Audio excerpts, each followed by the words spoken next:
ನಮಸ್ತೆ. ಶ್ರೀ ವಾರಾಹಿ 12 ಟ್ಯಾರೋ ಚಾನಲ್ಗೆ ಸ್ವಾಗತ. ಯಾರೆಲ್ಲ ಸಬ್ಸ್ಕ್ರೈಬ್ ಮಾಡ್ಕೊಂಡು ನೋಡ್ತಾ ಇದ್ದೀರಾ ಎಲ್ಲರಿಗೂ ಥ್ಯಾಂಕ್ ಯು, ಮತ್ತು ಸಬ್ಸ್ಕ್ರೈಬ್ ಮಾಡ್ದಿರ ನೋಡ್ತಾ ಇರೋರಿಗೂ ಥ್ಯಾಂಕ್ ಯು. ಎಲ್ಲರಿಗೂ ಒಳ್ಳೇದು ಮಾಡಲಿ ಅಂತ ಕೇಳ್ತಾ, ಆಂಜನೇಯ ಸ್ವಾಮಿ ಮೆಸೇಜ್ ಶನಿವಾರದ ಏನಿದೆ ನೋಡೋಣ. ಎಲ್ಲರಿಗೂ ಆಶೀರ್ವಾದ ಸಂದೇಶ ಏನು ಮೆಸೇಜಸ್ ಕೊಡ್ತಾ ಇದ್ದಾರೆ ಮತ್ತು ಯೂನಿವರ್ಸ್ ಕಡೆಯಿಂದ ಏನು ಮೆಸೇಜಸ್ ಕೊಡ್ತಾ ಇದ್ದಾರೆ ನೋಡೋಣ.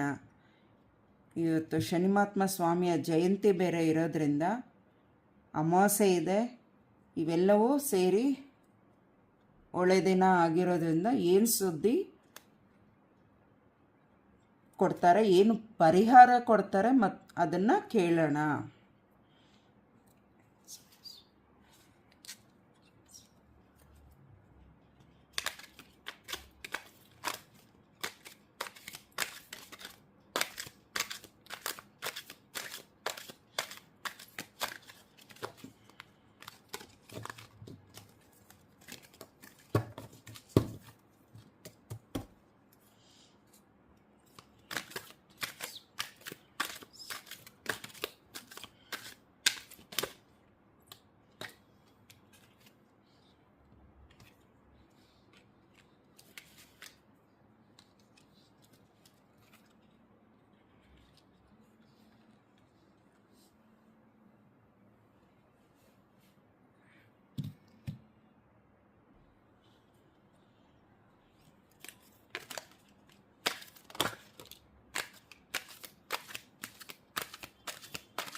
ಕೊಡಿ ಆಂಜನೇಯ ಸ್ವಾಮಿ, ನೊಂದು ಕೊಡಿ,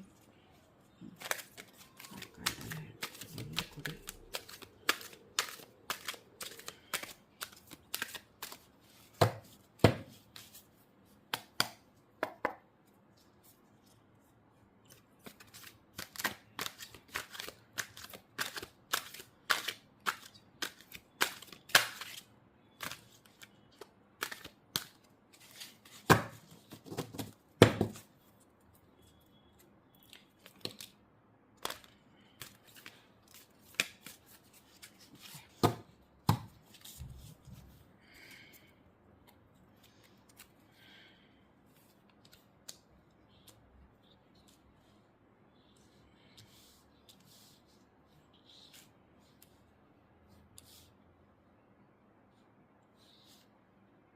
ಕಾಣಿಸ್ತಾ ಇದೆಯಾ? ಇದು ಕಾಣಿಸ್ತಿದೆ ಅಂದ್ಕೊಳ್ತೇನೆ.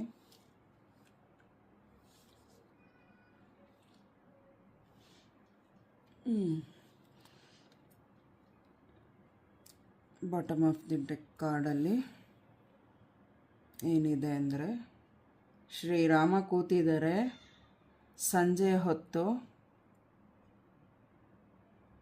ಆಂಜನೇಯ ಅವ್ರ ಹತ್ರ ಮಂಡಿ ಊರಿ ಅವ್ರ ಹತ್ರ ಮಾತಾಡ್ತಾ ಇದ್ದಾರೆ, ನಮಸ್ಕಾರ ಮಾಡ್ತಿದ್ದಾರೆ. ಮೆಸೇಜ್ ಏನಿದೆ ಅಂದರೆ, ಈ ಡೆಕ್ಕಲ್ಲಿ ಈ ಕಾರ್ಡ್, ಆಂಜನೇಯನ ಡೆಕ್ಕು, ಈ ಕಾರ್ಡಲ್ಲಿ ಏನಿದೆ ಅಂದರೆ, ಇಲ್ಲಿ ಏನಿದೆ ಅಂದರೆ ಕೆಳಗಡೆ ಕಾರ್ಡು, ನಿಜವಾದ ಉದ್ದೇಶ ಇರಲಿ, ನನ್ನ ನಾಮಸ್ಮರಣೆ ಸ್ವಾಮಿದು ಪ್ರತಿ ನಿಮಿಷ ಪ್ರತಿ ಕ್ಷಣ, ಯಾವುದೇ ಹಗಲಾಗಲಿ ರಾತ್ರಿ ಆಗಲಿ ನನ್ನ ಜಪ ಸ್ವಾಮಿ ನಾಮ ನಾನು ಬಿಡೋದಿಲ್ಲ, ಮಾಡ್ತಾ ಇರ್ತೀನಿ. ಅದೇ ರೀತಿ ನೀವು ಕೂಡ ಮಾಡ್ತಾಯಿರಿ. ಶ್ರೀರಾಮ ಜಪ ಮಾಡಿದ್ರೆ ಸಾಕು, ನನ್ನ ಜಪ ಮಾಡಿದಷ್ಟೇ ತೃಪ್ತಿ ನನಗೆ ಸಿಗುತ್ತೆ ಅಂತ ಇಲ್ಲಿ ಆಂಜನೇಯ ಸ್ವಾಮಿ ಹೇಳ್ತಾ ಇರೋದು.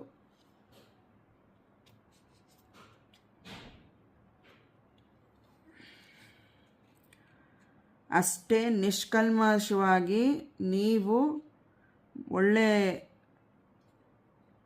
ಮನಸ್ಸಿನಿಂದ ಸ್ವಾಮಿನ ಪ್ರಾರ್ಥನೆ ಮಾಡಿ ನಿಮ್ಮ ಕೆಲಸ ಕಾರ್ಯಗಳು ಪೂರೈಸ್ಕೊಂಡು ಜಪ ತಪ ಧ್ಯಾನಗಳು ಮಾಡಿಕೊಂಡು ಮಾಡಿ ನಿಮ್ಮ ಕೆಲಸಗಳಲ್ಲಿ ಯಶಸ್ಸು ಖಂಡಿತ.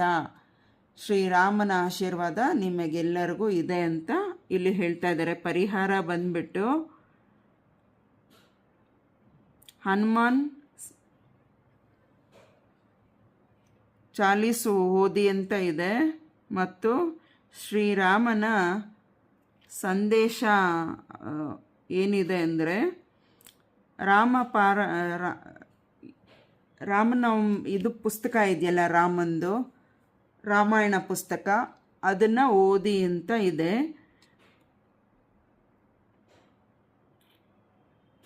ಒಂದು 5 ಶನಿವಾರಗಳು ಆಂಜನೇಯನಿಗೆ ಪ್ರದಕ್ಷಿಣೆ ಮತ್ತು ಎಳ್ಳಿನ ದೀಪ ಅಂಟಿಸಿ ಒಳ್ಳೆಯದಾಗತ್ತೆ ಅಂತ ಇಲ್ಲಿ ಮೆಸೇಜ್ ಇದೆ.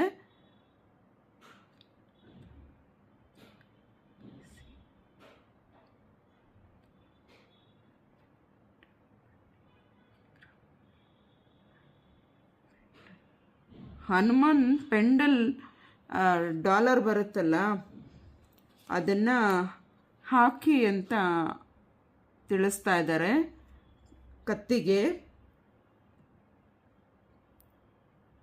ಸ್ವಾಮಿ ಅದು ವಿಗ್ರಹನ ದೇವಸ್ಥಾನಕ್ಕೆ ತೊಗೊಂಡೋಗಿ ಕೊಟ್ಬಿಟ್ಟು ಪೂಜೆ ಮಾಡಿಸಿ ಕತ್ತಲ್ಲಿ ಹಾಕ್ಕೊಳ್ಳಿ ಅಂತ ಇದೆ, ಒಳ್ಳೆಯದಾಗತ್ತೆ ಅಂತ. ಇಲ್ಲಿ ಮೊದಲನೇ ಕಾರ್ಡ್ ಏನಿದೆ ಅಂದರೆ ಆಂಜನೇಯ ರಾಮ್ ರಾಮ್ ಅಂತ ಜಪ ಮಾಡ್ತಾ ಕೂತಿದ್ದಾರೆ. ಅವ್ರ ಸುತ್ತು ನೋಡಿ ಒಂದು ಗುಹೆಯಲ್ಲಿ ಕೂತ್ಕೊಂಡು ಜಪ ಮಾಡ್ತಾ ಇದ್ದಾರೆ.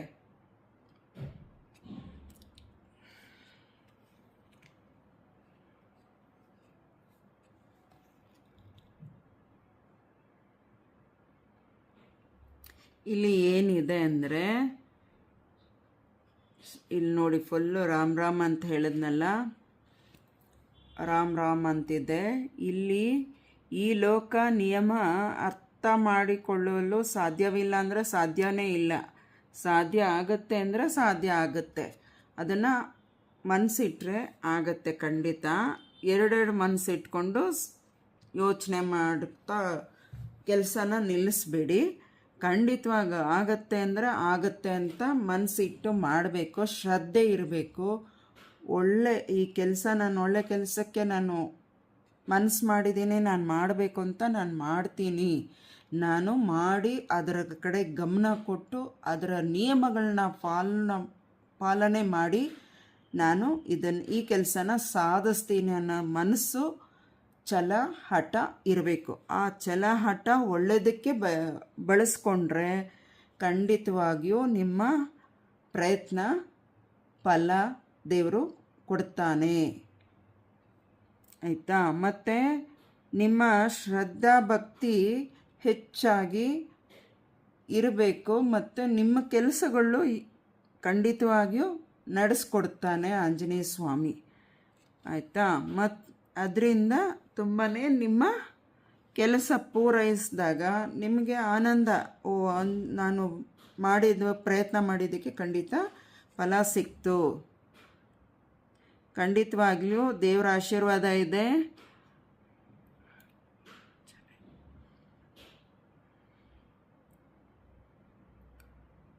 ಪ್ರಯತ್ನ ಮಾಡಿ.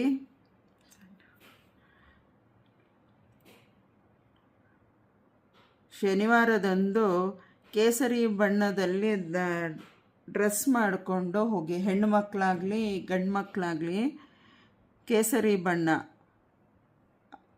ಬಟ್ಟೆನ, ಆ ಉಡುಪುಗಳನ್ನ ಹಾಕ್ಕೊಂಡು ದೇವಸ್ಥಾನಕ್ಕೆ ಹೋಗಿ ಒಂದು ಸ್ವಲ್ಪ ಹೊತ್ತು ನಿಮ್ಮ ಎಷ್ಟು ಪ್ರದಕ್ಷಿಣೆ ಹಾಕ್ತಿರೋ ಹಾಕಿ ಅಲ್ಲೇ ಕೂತು 108 ಸ್ವಾಮಿಯ ಜಪ ಮಾಡಿ, ಸಾಧ್ಯ ಆದರೆ ನಿಮ್ಮ ಬಳಿ ಹನುಮಾನ್ ಚಾಲೀಸ್ ಪುಸ್ತಕ ತಗೊಂಡು ಹೋಗಿ ಅಲ್ಲೇ ಕೂತ್ಕೊಂಡು ಓದಿ. ಮನೆಯಲ್ಲೂ ಓದಿ, ದೇವಸ್ಥಾನದಲ್ಲೂ ಓದಿ, ತುಂಬ ಒಳ್ಳೆಯದಾಗತ್ತೆ. ಖಂಡಿತವಾಗ್ಲೂ ನೀವು ಅಂದ್ಕೊಂಡಿದ್ದ ಕೆಲಸ ಸಾಧಿಸ್ತೀರಾ. ಎರಡನೇದೇನಿದೆ ಅಂದರೆ ಹನುಮ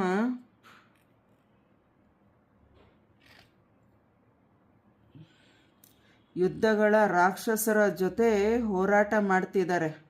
ನೋಡಿ, ಇಲ್ಲೆಲ್ಲ ರಾಕ್ಷಸರು. ಇದು ಕೂಡ ಒಂಥರ ಭೂತ ಥರ. ಇದೆಲ್ಲ ರಾಕ್ಷಸರು. ಅವ್ರ ಜೊತೆ ಹೋರಾಟ ಹನುಮಂತ ಆಂಜನೇಯ ಸ್ವಾಮಿ ಹೋರಾಟ ಮಾಡ್ತಿದ್ದಾರೆ ಇಲ್ಲಿ. ಈ ಕಡೆ ಬೆಂಕಿ, ಈ ಕಡೆ ಬೆಂಕಿ, ಯುದ್ಧಕ್ಕೆ ಸಿದ್ಧವಾಗಿ ಬಂದಿದ್ದಾರೆ ಸ್ವಾಮಿನ ಸೋಲಿಸ್ಬೇಕು ಅಂತ. ಆದರೆ ಗೆಲ್ಲೋದು ಆಂಜನೇಯ ಸ್ವಾಮಿನೇ. ಯಾವುದೇ ಥರ ದುಷ್ಟಶಕ್ತಿಗಳು, ವಾಮಾಚಾರಗಳು, ರಾಕ್ಷಸರು, ಕೆಟ್ಟ ದೃಷ್ಟಿಗಳು ಇದ್ಯಾವುದು ಸ್ವಾಮಿಗೆ ತಾಕಲ್ಲ. ಅದೇ ರೀತಿ ಸ್ವಾಮಿ ಜಪ ಧ್ಯಾನ ಮಾಡೋರ್ಗು ಅದು ತಾಕಲ್ಲ. ಯಾಕೆಂದರೆ ಸ್ವಾಮಿಯ ಮಕ್ಕಳಾಗಿರೋದ್ರಿಂದ ಅವರು ಸ್ವಾಮಿ ಹನುಮಾನ್ ಚಾಲೀಸು, ಸ್ವಾಮಿದು ಶ್ಲೋಕಗಳೇನಿದೆಯೋ ಓದ್ತಿರೋ, ಸ್ವಾಮಿನ ಪೂಜೆ ಮಾಡೋರು ಎಷ್ಟೋ ಜನ ಇರ್ತೀರ. ಅದರಲ್ಲಿ ಕೆಲವ್ರಿಗೆ ಇದು ಅನ್ವಯಿಸತ್ತೆ ಅನಿಸತ್ತೆ. ಕೆಲವರಿಗೆ ಕೆಲವರಿಗೆ ಅಂದರೆ ಯಾರು ಈ ಜಗಳ, ಈ ವಾಮಾಚಾರ ಮತ್ತು ರಾಕ್ಷಸರ ಗುಣ ಕೆಲವ್ರಿಗಿದ್ರೆ, ಇನ್ನು ಕೆಲವರು ದೇವತಾ ಗುಣಗಳು ಅಂತ ಹೇಳ್ತಾರಲ್ಲ. ಈ ಮದುವೆ ಕೂಟಗಳು ಹೇಳಬೇಕಾದ್ರೆ ಹೇಳ್ತಾರಲ್ಲ, ಇದು ರಾಕ್ಷಸರ ಗುಣ ಇದೆ, ಗಂಡಸ್ಗಾಗಲಿ ಹೆಂಗಸ್ಗಾಗಲಿ ಬರುತ್ತೆ ಅಂತ ಹೇಳ್ತಾರಲ್ಲ. ಇದು ರಾಕ್ಷಸ ಗುಣ, ಇದು ದೇವಗುಣ ಅಂತ. ಆ ರೀತಿ ಇರೋರು ಎಷ್ಟೋ ಜನ ಇರ್ತಾರೆ. ಅದರ ಮಧ್ಯದಲ್ಲಿ ದೇವಗುಣ ಅನ್ನೋರು ದೇವ್ರನ್ನ ಪೂಜೆ ಮಾಡ್ಕೊಂಡು ಹೆಚ್ಚಾಗಿರ್ತಾರೆ. ರಾಕ್ಷಸ ಗುಣ ಇರೋರು ಮಾಡ್ತಾರೆ. ಆದರೆ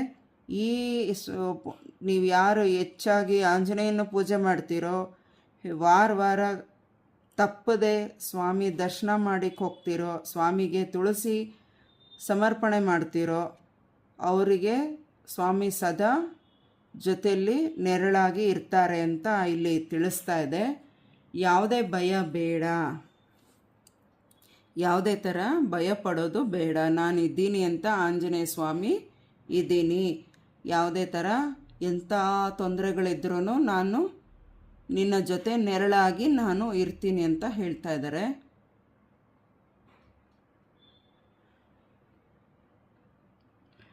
ನಿಮಗೆ ಸ್ವಾಮಿ ಬೆಂಬಲ ಇದೆ, ನಿಮ್ಮ ರಕ್ಷಣೆಗಿರ್ತಾರೆ. ಆಯ್ತಾ? ಇಂಥ ರಾಕ್ಷಸರ ಮುಂದೆ ನಾವು ದೌರ್ಬಲ್ಯ ಇದಾಗತ್ತೆ ಅಂತ ಏನೂ ಚಿಂತೆ ಬೇಡ. ನಾವು ಕುಸ್ದೋದ್ವಿ, ಸೋತೋದ್ವಿ, ಅವರು ಗೆದ್ದರು, ನಮ್ಮ ದೌರ್ಬಲ್ಯ ನೋಡಿಕೊಂಡು ಅವರು ನಮಗೆ ಈ ರೀತಿ ಇದು ಮಾಡ್ತಿದ್ದಾರೆ ಅನ್ನೋದು ಚಿಂತೆ ಬೇಡ. ನಿಮ್ಮ ಸ್ಮರಣೆ, ನಿಮ್ಮ ಧ್ಯಾನ, ನಿಮ್ಮ ಜಪ, ನಿಮ್ಮ ಒಳ್ಳೆಯ ಮನಸ್ಸು, ಒಳ್ಳೆಯ ಶ್ರದ್ಧಾ ಭಕ್ತಿ ಸ್ವಾಮಿಗೆ ಇಷ್ಟ ಆಗಿದೆ. ಅವ್ರು ಖಂಡಿತವಾಗಿಯೂ ನಿಮ್ಮ ಆಸೆಗಳನ್ನ ನೆರವೇರಿಸ್ತಾರೆ.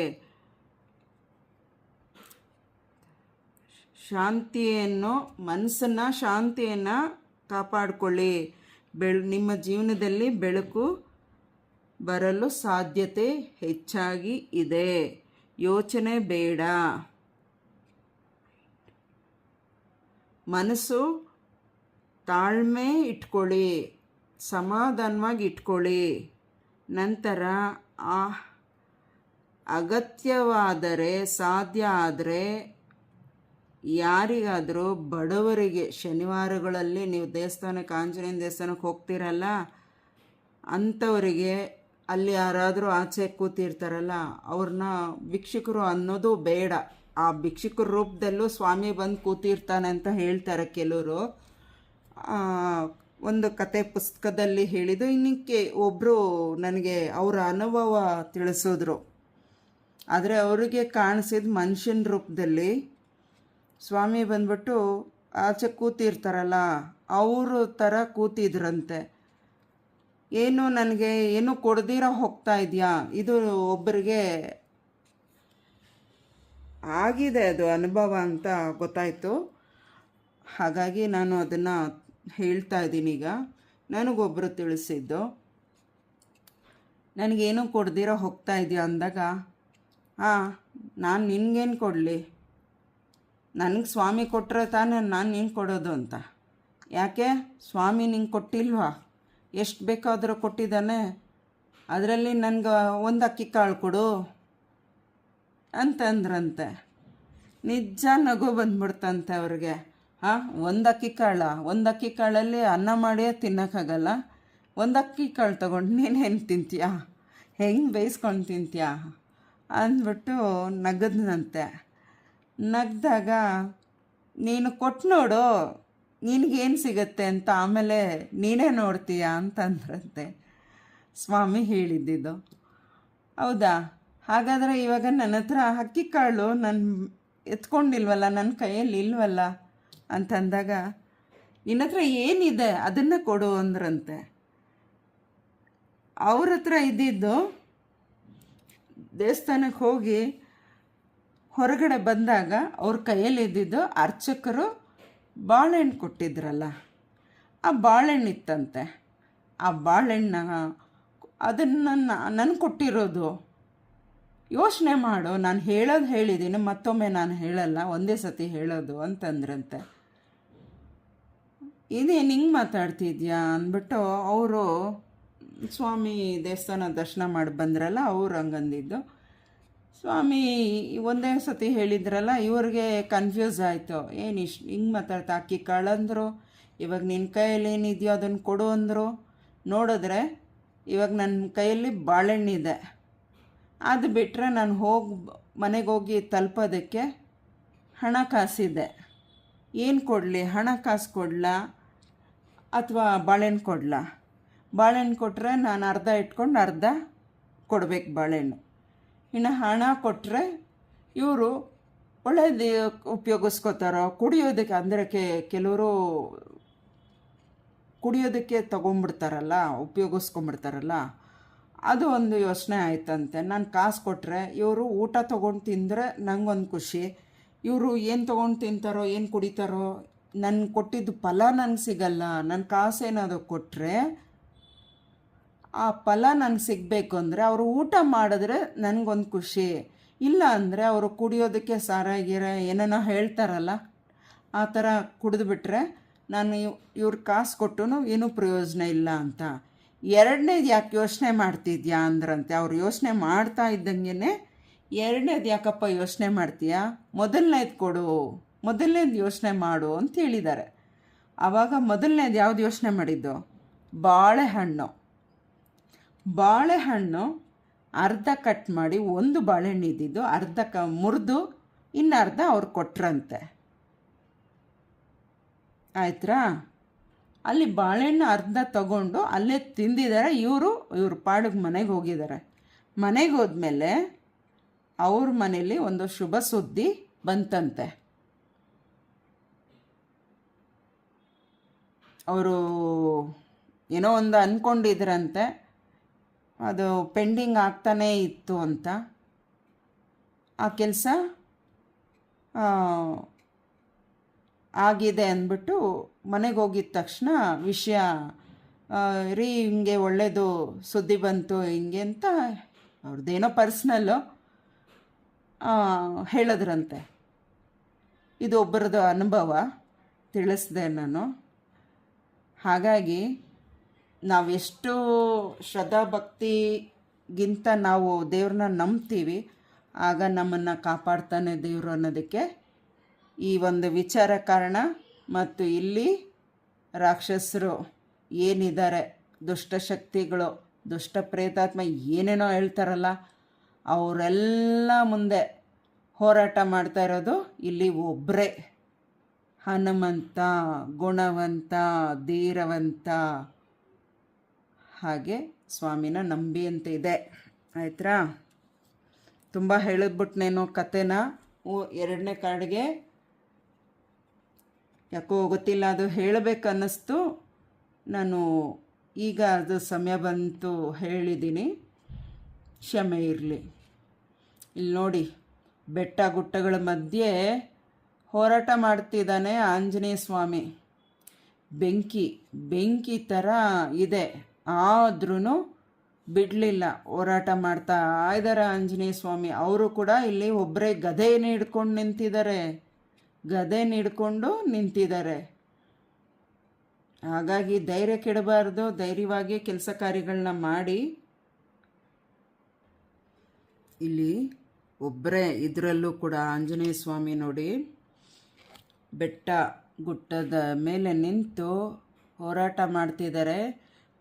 ಒಂದೇ ನಿಷ್ಕಲ್ಮಶ. ಇದರಲ್ಲೂ ಹಾಗೆ ಮೆಸೇಜಸ್ ಸ್ವಲ್ಪ ಬಂದಿದೆ. ಒಂದೇ ನಿರ್ಣಯದಲ್ಲಿ ಇರಬೇಕು. ನಾನು ಸೋಲ್ತೀನಿ, ನನ್ನ ಕೆಲಸ ಆಗುತ್ತೋ ಇಲ್ವೋ ಆ ರೀತಿ ಯೋಚನೆ ಬೇಡ. ನಿರ್ಣಯ ಒಂದೇ ಇರಬೇಕು. ಒಂದೇ ಇಟ್ಕೊಂಡು ಗುರಿನ ತಲುಪಕ್ಕೆ ಸಾಧ್ಯ.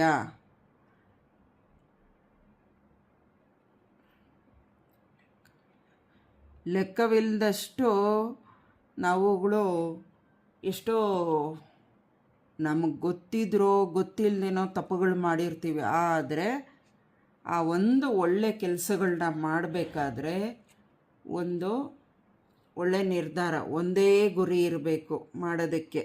ಆಗ ಮಾತ್ರ ಸಾಧ್ಯ ಅಂದ್ಕೊಂಡಿದ್ದು ಒಳ್ಳೆ ಕೆಲಸ ನಡೆಯಲಿಕ್ಕೆ. ಒಳ್ಳೆ ಉದ್ದೇಶ ಇಟ್ಕೊಂಡು ಇಲ್ಲಿ ಆಂಜನೇಯ ಸ್ವಾಮಿ ಏನು ಹೇಳ್ತಾ ಇದ್ದಾರೆ ಅಂದರೆ, ಅಡೆತಡೆಗಳನ್ನ ಬಿಟ್ಟು ನನಗೆ ಹೋಗ್ಬೇಕು, ಕೆಲಸ ಹೋಗಬೇಕಾದ್ರೆ ಇಲ್ಲಿ ಅಡೆತಡೆ ಆಯ್ತಲ್ಲ, ಇಲ್ಲಿ ಬೆಕ್ಕು ಬಂದ್ಬಿಡ್ತು, ನಾಯಿ ಬಂದ್ಬಿಡ್ತು, ಕಪ್ಪು ಬೆಕ್ಕು ಬಂದ್ಬಿಡ್ತು, ಆಮೇಲೆ ಕಪ್ಪು ನಾಯಿ ಬಂದ್ಬಿಡ್ತು, ಆಮೇಲೆ ಇನ್ನೂ ಹಳೆ ಕಾಲದ್ದು ಈಗ ಯಾರೂ ಅದನ್ನು ಅಷ್ಟಾಗಿ ಫಾಲೋ ಮಾಡಲ್ಲ. ನಮ್ಮ ತಂದೆಯವರ ತಾಯಿ ಹೇಳ್ತಾ ಇದ್ದಿದ್ದು, ಅವ ಆಚೆ ಹೋಗ್ತಾ ಇದ್ದಾರೆ, ಖಾಲಿ ಬಿಂದಿಗೆ ಅಲ್ಲಿ ಇರಬಾರ್ದು, ಸೈಡ್ಗಿಡು ಅಂತ ಹೇಳೋರು ನಮ್ಮ ತಂದೆಯವರ ತಾಯಿ. ಅವರೆಲ್ಲ ಸುಮಾರು ವರ್ಷಗಳಾಗಿದೆ ತೀರ್ಕೊಂಡು. ಮತ್ತು ಪೊರ್ಕೆ ಎದುರುಗಡೆ ಇರಬಾರ್ದು ಅಂತ ಹೇಳ್ತಾಯಿದ್ರು. ಅವೆಲ್ಲ ಸ್ವಲ್ಪ ಶುಭ ಸೂಚನೆಗಳು ಅಲ್ಲ. ಹೊರಗಡೆ ಹೋಗಬೇಕಾದ್ರೆ ಬಿಂದಿಗೆ ತುಂಬಿದ್ದು ಕೊಳ ಎತ್ಕೊಂಡು ಬಂದರೆ ಒಳ್ಳೆ ಸೂಚನೆ ಅಂತ ಹೇಳ್ತಾರೆ. ಅದು ಒಳ್ಳೆ ಕೆಲಸನ ಆಗತ್ತೆ ಅಂತ ಒಳ್ಳೆ ಸೂಚನೆ ಅದು. ಮತ್ತು ಪ್ರಾಮಾಣಿಕವಾಗಿ ನಿಮ್ಮ ಕೆಲಸಗಳನ್ನ ಮಾಡ್ತಾ ಹೋಗಿ. ಎದುರಿಸಿ ಪರಿಸ್ಥಿತಿನ ನನ್ನ ಕೈಯಲ್ಲಿ ಆಗಲ್ಲ ಅಂತ ಕೂತ್ಕೋಬೇಡಿ. ಖಂಡಿತವಾಗಿಯೂ ನಿಮ್ಮ ಕೆಲಸಗಳು ಆಗುತ್ತೆ.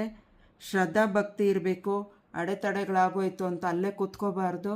ಅದು ಯಾವುದೋ ಒಂದು ಕೆಟ್ಟ ಗಳಿಗೆಗೆ ಒಂದು ಅವಕಾಶ ಆಗುತ್ತೆ. ಅಡೆತಡೆಗಳು ಒಳ್ಳೆ ಕೆಲಸಕ್ಕೆ ಕೆಟ್ಟು ಗಳಿಗೆ ತಂದನ್ನು ಅಡ್ಡಿಪಡಿಸೋದಕ್ಕೆ ಆಗುತ್ತೆ. ಅದನ್ನು ಬಿಟ್ಬಿಟ್ಟು ಅದನ್ನೇ ಯೋಚನೆ ಮಾಡ್ಕೊಂಡು ಕೂತ್ಕೋಬಾರ್ದು.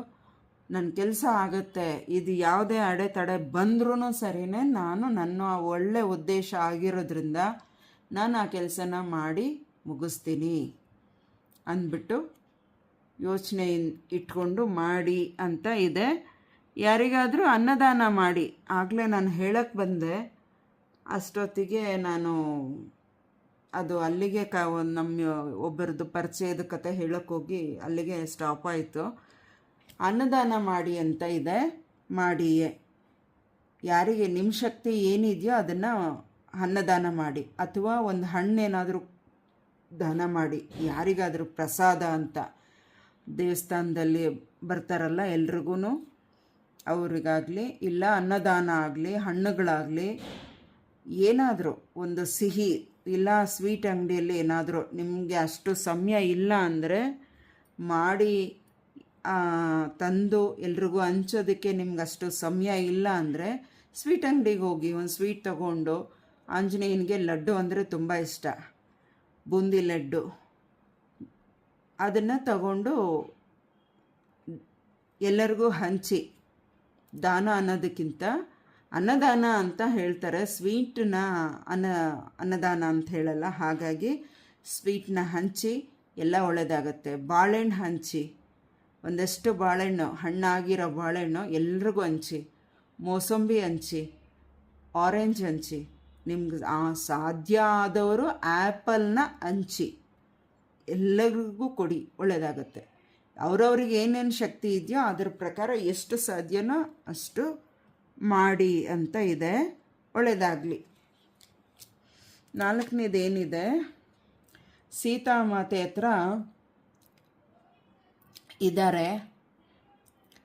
ಸೀತಾಮಾತೆ ಉಂಗುರ ಕೊಟ್ಟಿದ್ದಾರೆ, ಅದನ್ನು ಮಾತಾಡ್ತಾ ಇದ್ದಾರೆ ಆಂಜನೇಯ ಸ್ವಾಮಿನೂ ಸೀತಾಮಾತೆ. ಇದನ್ನು ರಾಮನಿಗೆ ತಲುಪಿಸುವಂಥ ಒಂದು ಕತೆ ಬರುತ್ತಲ್ಲ, ಆ ವಿಚಾರದ್ದು ಇದು. ಏನು ಹೇಳ್ತಿದ್ದಾರೆ ಅಂದರೆ, ಇಲ್ಲಿ ಸೀತಾಮಾತೆ ಏನು ಹೇಳ್ತಿದ್ದಾರೆ ಅಂದರೆ, ಸ್ವತಂತ್ರನಾಗಿ ಹೋರಾಡ್ತಿದ್ಯಾ, ನಿನಗೆ ರಾಮನ ಆಶೀರ್ವಾದ ಸದಾ ನಿನ್ನ ಜೊತೆಯಲ್ಲಿರುತ್ತೆ. ಈ ಉಂಗುರನ ಅವರಿಗೆ ಕೊಟ್ಟು ನಾನು ಕ್ಷೇಮವಾಗಿದ್ದೀನಿ, ಸೌಖ್ಯವಾಗಿದ್ದೀನಿ ಅಂತ ತಿಳಿಸು. ಆದಷ್ಟು ಬೇಗ ಇಲ್ಲಿಂದ ಬಿಡುಗಡೆ ಪಡಿಸು ಅಂತ ಹೇಳು ಅಂತ ಸೀತಾಮಾತೆ ಹೇಳ್ತಾ ಇರುವ ರೀತಿ ಈ ಒಂದು ದೃಶ್ಯದ ಅರ್ಥ. ಮತ್ತು ಇಲ್ಲಿ ಏನು ಹೇಳ್ತಿದ್ದಾರೆ ಮೆಸೇಜ್ ಅಂದರೆ,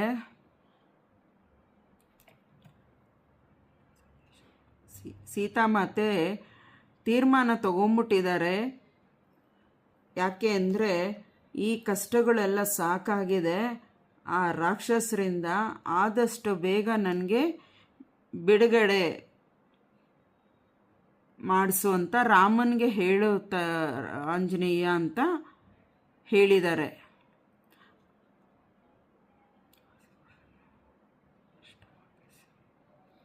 ನಿಮ್ಮ ಆಸೆಗಳನ್ನ ಖಂಡಿತವಾಗಿ ನೆರವೇರಿಸ್ತಾರೆ, ಆಯಿತಾ? ಮತ್ತು ವಿಶ್ವಾಸ ಇರಬೇಕು, ನಂಬಿಕೆ ಇರಬೇಕು.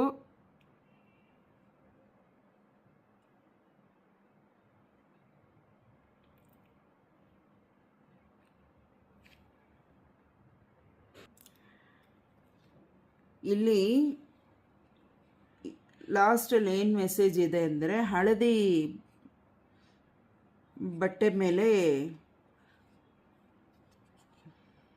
ಏನು ಹೇಳ್ತಿದ್ದಾರೆ ಅಂದರೆ, ಅದು ನಿಮ್ಮ ಆಸೆಗಳನ್ನ ಬರೆದುಬಿಟ್ಟು ಕೆಂಪು ಬಣ್ಣದಲ್ಲಿ ಹಳದಿ ಕಾಗದ ಪೇಪರ್, ಈ ಪ್ರಾಜೆಕ್ಟ್ಗೆಲ್ಲ ಉಪಯೋಗಿಸ್ತಾರಲ್ಲ ಮಕ್ಕಳು, ಹಳದಿ ಬಣ್ಣದ್ದು ಪೇಪರ್ ತಗೊಂಡು ಅದರಲ್ಲಿ ನಿಮ್ಮ ಆಸೆಗಳನ್ನ ಕೆಂಪು ಬಣ್ಣದ ಪೆನ್ ಏನಾದರೂ ತಗೊಳ್ಳಿ, ಪೆನ್ನೋ ಸ್ಕೆಚ್ ಪೆನ್ನೋ ಏನೋ ಸಿಗತ್ತಲ್ಲ, ಪೆನ್ನು ಮತ್ತು ಪೆನ್ಸಿಲ್ಲು ಕೆಂಪು ಬಣ್ಣದ್ದು, ಅದರಲ್ಲಿ ನಿಮ್ಮ ಆಸೆಗಳನ್ನ ಬರೆದುಬಿಟ್ಟು ಸ್ಪಷ್ಟವಾಗಿ ನಿಮ್ಮ ಮನಸ್ಸಿನ ಆಸೆಗಳನ್ನ ನೆರವೇರಿಸೋದಕ್ಕೆ, ಅಪ್ಪ ನೋಡಪ್ಪ ನನ್ನ ಆಸೆ ಎಲ್ಲ ಸ್ಪಷ್ಟವಾಗಿ ಇದರಲ್ಲಿ ಬರೆದಿದ್ದೀನಿ, ನೀನು ನಡೆಸ್ಕೊಡ್ಬೇಕು ತಂದೆ ಅಂತ ನಿಮ್ಮ ಮನೇಲಿ ಆಂಜನೇಯನ ಫೋಟೋ ಇದೆಯಾ, ಆ ರಾಮನ ಫೋಟೋ ಇದೆಯಾ, ಅಲ್ಲಿ ಹಿಂದೆ ಇಟ್ಬಿಟ್ಟು ನೀವು ಪ್ರೇಯರ್ ಮಾಡಿ.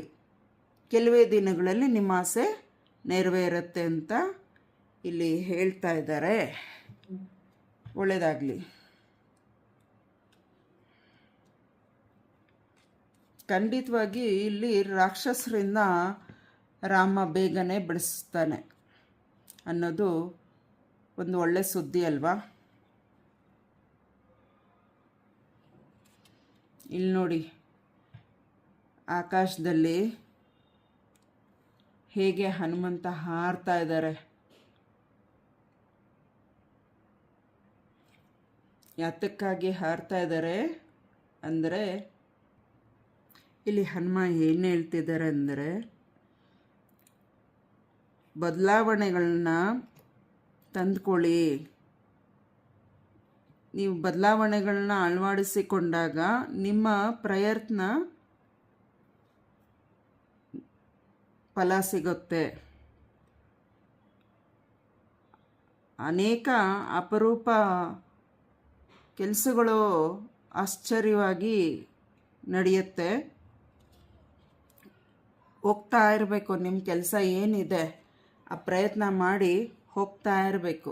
ಆಗ ನಿಮ್ಮ ಕೆಲಸಗಳು ಯಾವುದೇ ಥರ ನಿಲ್ಲಲ್ಲ. ನೀವು ಪ್ರಯತ್ನ ಮಾಡದಿರ ಅಲ್ಲೇ ಕೂತ್ಕೊಂಡಿದ್ರೆ ಯಾವುದೂ ಆಗಲ್ಲ.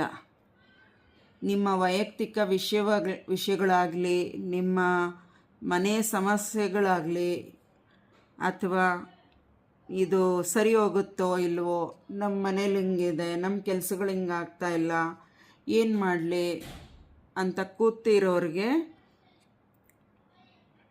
ನಿಮ್ಮ ಕೆಲಸಗಳಲ್ಲಿ ಅದು ಯಾವುದೋ ಅನುಮಾನ ಇಟ್ಕೊಳ್ದಿರ ಮುಂದುವರಿಸಿ. ನಿಮ್ಮ ಪ್ರಯಾಣದಲ್ಲಿ ಗೆಲುವು ಸಿಗುತ್ತೆ. ನೀವು ಹೋಗ್ಬಿಟ್ಟು ಬನ್ನಿ. ಮತ್ತು ಹನುಮಾನ್ ಚಾಲೀಸ್ ಓದಿ.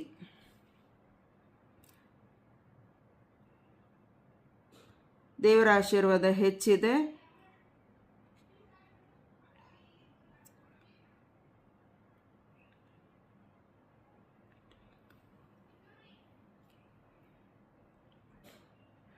ಹಳೆ ವಸ್ತುಗಳು ಏನಾದರೂ ಇದ್ದರೆ ಒಡೆದೋಗಿರೋದು, ಆಮೇಲೆ ಸೀಳ್ ಬಿಟ್ಟಿರೋದು, ತುಂಬ ಹಳೆಯ ಬಟ್ಟೆ, ಆಮೇಲೆ ಸುರ್ಕಲ್ ಥರ ಆಗಿರುತ್ತೆ ಕೆಲವ್ರದ್ದು ಬಟ್ಟೆಗಳು. ಅದು ಒಂಥರ ಪ್ರೀತಿ. ನಾನು ಇಂಥ ಟೈಮಲ್ಲಿ ತೊಗೊಂಡೆ, ನಾನು ಅಂಥ ಟೈಮಲ್ಲಿ ಈ ಸೀರೆ ತೊಗೊಂಡೆ, ಅಂಥ ಟೈಮಲ್ಲಿ ಶರ್ಟು ಪ್ಯಾಂಟ್ ತೊಗೊಂಡೆ, ಪಂಚೆ ತೊಗೊಂಡೆ, ಆಮೇಲೆ ಡ್ರೆಸ್ಸಸ್ಸು ನಾನು ಆವಾಗ ಈ ಥರ ಬರ್ತ್ಡೇಲಿ ತೊಗೊಂಡೆ, ಈ ಥರ ಫಂಕ್ಷನಲ್ಲಿ ತೊಗೊಂಡೆ, ಇಂಥ ದಿನ ಇಂಥ ಸಮಯದಲ್ಲಿ ತೊಗೊಂಡೆ, ಏನೋ ಒಂದು ಸೆಂಟಿಮೆಂಟ್ ಇಟ್ಕೊಂಡಿರ್ತೀರಲ್ಲ, ಅದು ತುಂಬ ಹಳೇದು. ಆ ಬಟ್ಟೆಗಳಾಗಿರ್ಬೋದು, ವಸ್ತುಗಳು ಯಾವುದೇ ಆಗಿರ್ಬೋದು, ಸೆಂಟಿಮೆಂಟು ಬೇಕು. ಆದರೆ ಹೊಡೆದೋಗಿರೋದು, ಸೀಳೋಗಿರೋದು, ಮತ್ತು ಹಳೆಯ ವಸ್ತುಗಳು, ಬಟ್ಟೆಗಳು ಇವೆಲ್ಲವೂ ಆ ರೀತಿ ಆಗಿರೋದನ್ನು ದಯವಿಟ್ಟು ಅದು ಇಟ್ಕೊಂಡಷ್ಟು ನಿಮಗೆ ಒಳ್ಳೆಯ ಫಲಗಳು ಬರೋದಕ್ಕೆ ಅಡ್ಡಿಪಡಿಸ್ತವೆ. ಆದ್ದರಿಂದ ಆ ಹಳೆಯ ವಸ್ತುಗಳನ್ನ ಸ್ವಲ್ಪ ಇವಾಗ ಹೇಳ್ದಂಗೆ ಎಲ್ಲ ಅದನ್ನು ಹೊರಗಾಕಿ. ಹೊರಗೆ ಹಾಕಿದ್ಮೇಲೆ ನಿಮ್ಮ ಕೆಲಸಗಳು ಯಾವ್ಯಾವ್ದು ಇದೆಯೋ ಅದೆಲ್ಲ ನಡೆಯುತ್ತೆ. ಹೊಸ ಮಾರ್ಪು ವಿಚಾರಗಳು, ಹೊಸ ಮಾರ್ಪು ನಿಮ್ಮ ಜೀವನದಲ್ಲಿ ಹೊಸ ಬದಲಾವಣೆಗಳು ಬರ್ತಾ ಇರುತ್ತೆ. ಮತ್ತು ಹೋಗಬೇಕಾದ್ರೆ ಜಾಗ್ರತೆಯಾಗಿ ಹೋಗ್ಬಿಟ್ಟು ಬನ್ನಿ. ಒಂದೇ ಕಡೆ ಗಮನ ಇಟ್ಟು ಓಡಾಡುವಾಗ ಆ ಕಡೆ ಈ ಕಡೆ ನೋಡ್ದಿರ ಒಂದೇ ಕಡೆ ನೋಡ್ಕೊಂಡು ಹೋಗೋದು ಅದೆಲ್ಲ ಮಾಡಬೇಡಿ. ಓಡಾಡಬೇಕಾದ್ರೆ ನಡ್ಕೊಂಡು ಹೋಗ್ತಿರೋ, ಸೈಕಲಲ್ಲಿ ಹೋಗ್ತಿರೋ, ಟೂ ವೀಲರಲ್ಲಿ ಹೋಗ್ತೀರಾ, ಕಾರಲ್ಲಿ ಹೋಗ್ತೀರಾ, ಆಟೋದಲ್ಲಿ ಹೋಗ್ತಿರೋ, ಬಸ್ಸಲ್ಲಿ ಹೋಗ್ತಿರೋ ಅದು ಗೊತ್ತಿಲ್ಲ. ಆದರೆ ಹೋಗಬೇಕಾದ್ರೆ ನೀವು ನಿಂತಿದ್ರೂ ಸರಿ, ಕೂತಿದ್ರೂ ಸರಿ, ಹೊರಗಡೆ ಅಥವಾ ಬಸ್ ಸ್ಟಾಪಲ್ಲಿ ಬಸ್ಸಿಗೆ ಅಂತ, ಆಟೋಗೆ ಅಂತ, ಕ್ಯಾಬು, ಇವಾಗೆಲ್ಲ ಕ್ಯಾಬೆಲ್ಲ ಮಾಡ್ತೀವಲ್ಲ, ಆ ಥರ ಸಮಯಗಳಲ್ಲಿ ಕಾಯಬೇಕಾದ್ರೆ ಅಕ್ಕಪಕ್ಕ ಮುಂದೆ ಹಿಂದೆ ಯಾರಿದ್ದಾರೆ, ನಮಗೇನಾದರೂ ತೊಂದರೆ ಮಾಡ್ತಾರಾ ಅದನ್ನೆಲ್ಲ ಸ್ವಲ್ಪ ಗಮನಿಸಿ. ಅವರು ಸ್ವಲ್ಪ ಯಾಮಾರಿಸ್ಬೋದು, ಏನೋ ಒಂದು ತೊಂದರೆ ಅಂದ್ಬಿಟ್ಟು ಯಾಮಾರಿಸಿ ನಿಮ್ಮ ಹತ್ರ ಇರೋ ವಸ್ತುಗಳನ್ನ ಕಿತ್ಕೊಂಡು ಹೋಗೋ ಸಾಧ್ಯತೆ ಇದೆ. ಹಾಗಾಗಿ ಸ್ವಲ್ಪ ನೀವು ಓಡಾಡಬೇಕಾದ್ರೆ ಈ ಹೇಳ್ದಂಗೆ ಎಲ್ಲೇ ಆಗಲಿ ಆ ರೀತಿ ಆದಾಗ ನೀವು ಅದರ ಕಡೆ ಗಮನ ಕೊಡದಿರ ನಿಮ್ಮ ಕೆಲಸದ ಮೇಲೆ ಮಾತ್ರ ಗಮನ ಕೊಡಿ. ಅವರು ಸ್ವಲ್ಪ ತುಂಬ ಸೀರಿಯಸ್ ಆಗಿ ಡ್ರಾಮಾ ಮಾಡೋಕ್ಕೆ ಬರ್ತಾರೆ. ಅದನ್ನು ನಂಬದಿರ ನೀವು ಎಚ್ಚರಿಕೆಯಾಗಿ ಇರೋದನ್ನು ಬುದ್ಧಿ ಉಪಯೋಗಿಸಿ ಅಂತ ಇಲ್ಲಿ ಆಂಜನೇಯ ಹೇಳ್ತಾ ಇದ್ದಾರೆ. ಅದು ಕೂಡ ಒಂದು ನಿಮ್ಮ ಕೆಲಸನ ಆಗಬಾರ್ದು ಅನ್ನೋ ಕಾರಣಕ್ಕೆ ಅಡ್ಡಿಪಡಿಸೋರು ಸ್ವಲ್ಪ ಜನ ಇರ್ತಾರೆ. ಇವರು ಮುಂದಕ್ಕೆ ಹೋಗ್ತಾ ಇದ್ದಾರೆ, ಇವರು ಬದಲಾಗಬಾರ್ದು, ಹಾಳಾಗಬೇಕು, ಮತ್ತು ಎಷ್ಟು ಒಳ್ಳೆ ಕೆಲಸ ಮಾಡಿಕೊಂಡೆ ಬೆಳೀತಾ ಇದ್ದಾನೆ ಇವನ್ನ ಏನಾದರೂ ಮಾಡಿ ಹಾಳು ಮಾಡಬೇಕು, ಇವನು ಅಥವಾ ಇವಳು ಯಾರಾದರೂ ಆಗಿರುತ್ತೆ. ಇಲ್ಲಿ ಆಂಜನೇಯಿಂದ ಮೆಸೇಜ್ ಬರ್ತಿದೆ, ಅದನ್ನು ನಾನು ಹೇಳ್ತೀನಿ. ಇದು ನಾನಾಗಿ ಹೇಳೋದಲ್ಲ, ದಯವಿಟ್ಟು ಇಲ್ಲಿ ಸ್ವಲ್ಪ ಮೆಸೇಜ್ ಇದೆ. ಆದರೆ ಇಲ್ಲಿ ಹೇಳೋದಕ್ಕೆ ಇಲ್ಲಿ ತೋರಿಸ್ಕೊಡೋದ್ರಿಂದ ನಾವು ಹೇಳ್ತಾ ಇದ್ದೀವಿ. ನಂಬೋದು ಬಿಡೋದು ನಿಮಗೆ ಬಿಟ್ಟಿದ್ದು, ಆದರೆ ಇಲ್ಲಿ ಇರೋದನ್ನು ಹೇಳ್ತಾ ಇದ್ದೀವಿ.